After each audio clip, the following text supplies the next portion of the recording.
Hello friends, welcome to my channel V Commerce Academy, जिथे मी वंदना तुम्हाला शिकवते अकाउंट हा विषय अत्यंत सोप्या पद्धतीने। मुलांनो, सध्या आपण PYQ सिरीज सुरू केलेली अकाउंटिंगसाठी। याच्यामध्ये आपण काही MCQ क्वेश्चन जे अदर एक्झाममध्ये वेगवेगळ्या ठिकाणी अकाउंटिंगशी रिलेटेड MCQ क्वेश्चन तुम्हाला विचारलेले, तर हे सगळे क्वेश्चन आपण डिस्कस करत आहोत। तर आजच्या व्हिडिओमध्ये आपण क्लासिफिकेशन ऑफ अकाउंट्सशी रिलेटेड काही प्रश्न डिस्कस करणार आहोत। तर व्हिडिओला सुरुवात करण्याआधी तुम्ही जर चॅनलला नवीन असाल तर चॅनलला सबस्क्राइब करा आणि व्हिडिओ तुम्हाला कसा वाटला हे देखील कळवा।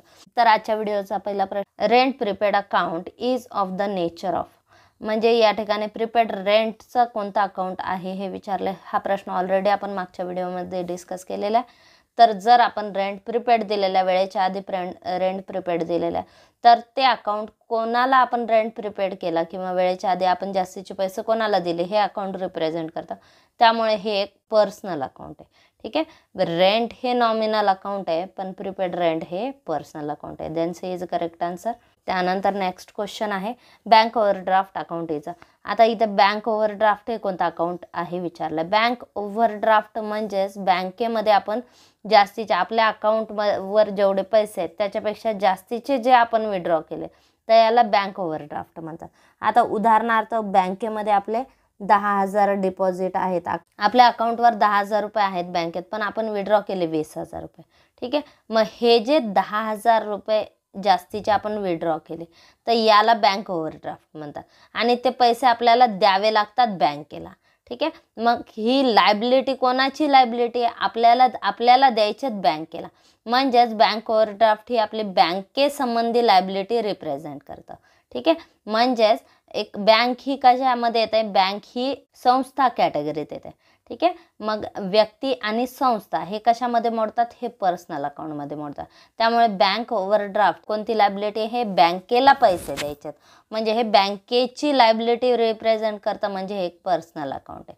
ठीक आहे, then is a correct answer. त्यानंतर नेक्स्ट क्वेश्चन आहे, joint venture account is. Joint venture account हे कोणतं अकाउंट आहे? जॉईंट व्हेंचर हे एक टाईपचा बिझनेस आहे आणि याच्यामध्ये त्या बिझनेसचा profit and loss find out करण्यासाठी जॉईंट व्हेंचर अकाउंट बनवलं जातं। जसं जनरल बिझनेसमध्ये आपण बिझनेसचा रिझल्ट शो करण्यासाठी प्रॉफिट अँड लॉस अकाउंट बनवतो, तसं जॉईंट व्हेंचर या टाईपच्या फॉर्ममध्ये बिझनेसचा प्रॉफिट लॉस किंवा जॉईंट व्हेंचरचा प्रॉफिट लॉस फाइंड आउट करण्यासाठी जॉईंट व्हेंचर अकाउंट बनवलं जातं। ठीक आहे, आणि हे एक प्रकारचं नॉमिनल अकाउंट आहे। Then is a correct answer. त्यानंतर नेक्स्ट क्वेश्चन आहे, डेबिट मे सिग्निफाईज। ऑप्शन दिले, increase in asset account, B दिले increase in capital account, C दिले increase in liability account, D all of the above. आता या ठिकाणी increase in asset अकाउंटचं debit balance असतं। असेट इन्क्रीज झाली की ते डेबिट असतं आणि डिक्रीज झाली की ते क्रेडिट होतं। आता इथे डेबिटचं विचारलंय, असेटचं डेबिट बॅलन्स असतं आणि असेट इन्क्रीज झाली तर ते काय असतं? डेबिट असतं। Then is a correct answer. Increase in capital अकाउंटचं क्रेडिट बॅलन्स असतं आणि ज्यावेळेस ते क्रेडिट होईल त्यावेळेस ते इन्क्रीज होतं आणि डेबिट होईल त्यावेळेस ते डिक्रीज होतं। लायबिलिटीचं सुद्धा क्रेडिट बॅलन्स असतं आणि लायबिलिटी ज्यावेळेस इन्क्रीज होतात त्यावेळेस ते क्रेडिट असतं, डेबिट नसतं। ओके, ज्या लायबिलिटी डिक्रीज झाल्या म्हणजेच ते डेबिट असतं। Then A is a correct answer. Debit may signifies increase in asset account. त्यानंतर नेक्स्ट क्वेश्चन आहे, which of the following is not an account. Account नाही विचारलं। सेल्स रेव्हेन्यू म्हणजे सेल्स अकाउंट। ठीक आहे, सेल्स अकाउंट हे एक अकाउंट आहे। सॅलरीज म्हणजे एक्सपेंडिचर, हे सुद्धा एक अकाउंट आहे। सप्लायज एक्सपेन्सेस म्हणजे वस्तू विक्रीचा जो खर्च असतो ते सगळे सप्लायज एक्सपेन्सेसमध्ये येतात, ते एक प्रकारचे एक्सपेंडिचर आहेत, ते सुद्धा अकाउंट आहे। नेट सेल्स म्हणजे आता जर समजा आपल्या बिझनेसमध्ये आपण 10,000 रुपये कॅश सेल्स केले आणि 20,000 रुपयाचे क्रेडिट सेल्स केले, दोन्ही मिळून आपले नेट सेल्स किती झाले? 30,000 रुपये।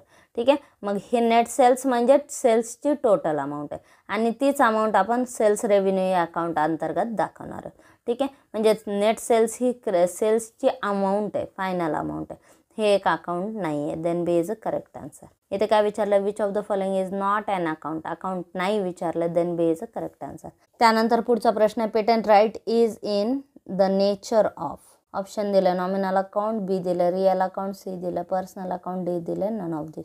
पेटंट राईट म्हणजे आपले जे हक्क आहेत, अधिकार आहेत, बिझनेसमध्ये जे हक्क अधिकार आहेत, तर ही आपली इनटँजिबल असेट आहे। ठीक आहे, आणि असेट रिअल अकाउंटमध्ये येते। Then B is a correct answer.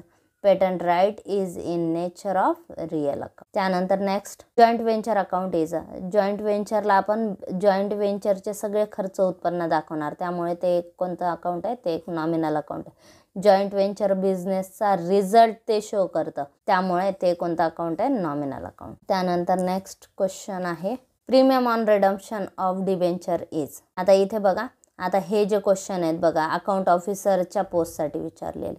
Okay, हा राजस्थानमधला आहे, हा राजस्थानमधला आहे, म्हणजेच हे कोणते प्रश्न आहे, ऑल ओव्हर इंडियामध्ये कॉमर्सशी रिलेटेड जे प्रश्न आपल्याला विचारले जाऊ शकतात, तर ते सगळे प्रश्न आपण डिस्कस करतोय. नेक्स्ट क्वेश्चन काय विचारला, premium on redemption of debenture.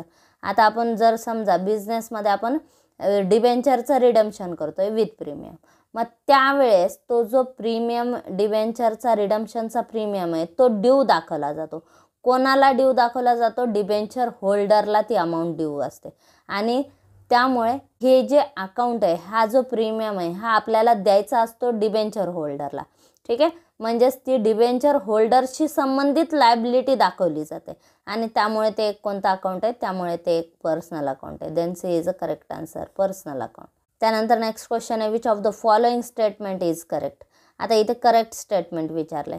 ए दिले increase in liabilities are credits and decrease are debits. B दिले increase in assets are credits and decrease are debits. C दिले increase in capital are debits and decrease in capital are credit. आणि D दिले increase in expenses are credit and decrease are debit. आता या ठिकाणी बघा increase in liabilities, liability ज्यावेळेस increase होतात, लायबिलिटीचं क्रेडिट बॅलन्स असतं. ओके, लायबिलिटीचं क्रेडिट बॅलन्स असतं त्यावेळेस ते इन्क्रीज झाल्या म्हणजेच त्या क्रेडिट होतात आणि डिक्रीज झाल्या म्हणजेच काय होतात, डेबिट होतात. म्हणजे हे बरोबर आहे, पहिलं स्टेटमेंट बरोबर आहे. दुसरं काय दिलं, इन्क्रीज इन असेट, असेटचं डेबिट बॅलन्स असतं आणि त्यामुळे त्या इन्क्रीज कधी होतात, ज्यावेळेस त्या डेबिट झाल्या त्यावेळेस इन्क्रीज होतात. इथे काय विचारलंय, increase in assets are credit. ठीक आहे, डेबिट नाही दिलं, क्रेडिट दिलं, देन हे चुकीचं आहे. त्यानंतर आहे इन्क्रीज इन कॅपिटल, कॅपिटलचं क्रेडिट बॅलन्स असतं त्यामुळे इन्क्रीजमध्ये ते क्रेडिट होणार. ठीक आहे, increase in capital are debit दिलं म्हणजे हे सुद्धा चुकीचं आहे. त्यानंतर आहे इन्क्रीज इन एक्सपेन्सेस, एक्सपेन्सेसचं डेबिट बॅलन्स असतं त्यामुळे इन्क्रीजमध्ये ते डेबिट होणार. इथं काय दिलं, क्रेडिट, देन हे सुद्धा चुकीचं आहे. म्हणजे फक्त इथे इन्क्रीज इन लायबिलिटी, लायबिलिटीचं क्रेडिट बॅलन्स असतं, इन्क्रीजमध्ये ते क्रेडिट होतं, डिक्रीजमध्ये डेबिट होतं. हे स्टेटमेंट बरोबर आहे. ठीक आहे, then is a correct answer. तुम्हाला हा जर पॉईंट कन्फ्यूज होत असेल तर माझा rules of increase and decrease हा एक व्हिडिओ आहे अकाउंटिंग फंडामेंटल्स या प्लेलिस्टला, तुम्ही तिथे जाऊन बघू शकता, त्याच्यामुळे तुमचा हा पॉईंट क्लिअर होईल. त्यानंतर एक लास्ट क्वेश्चन बघू. Income and expenditure account of non profit organisation is a. Income and expenditure account, NPO, non profit ऑर्गनायझेशनचं जे इन्कम अँड एक्सपेंडिचर अकाउंट बनवलं जातं तर त्या अकाउंटला NPOचे जे एक्सपेन्सेस आहेत, इन्कम आहे तर ते शो केले जातात आणि एक्सपेन्सेस इन्कम हे नॉमिनल अकाउंट अंतर्गत येतात. ठीक आहे, त्यामुळे इन्कम अँड एक्सपेंडिचर अकाउंट हे एक नॉमिनल अकाउंट आहे. Then B is a correct answer. हा पण प्रश्न देखील बघा UGC नेट एक्झामला विचारलेला डिसेंबर 2012 मध्ये.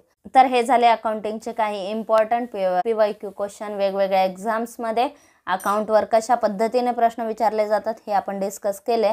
तर आजचा व्हिडिओ तुम्हाला कसा वाटला हे कमेंट बॉक्समध्ये नक्की कळवा. चॅनल अजून सबस्क्राईब केलं नसेल तर चॅनलला सबस्क्राईब करा, व्हिडिओला लाईक करा, शेअर करा आणि सबस्क्राईब करा. थँक्यू.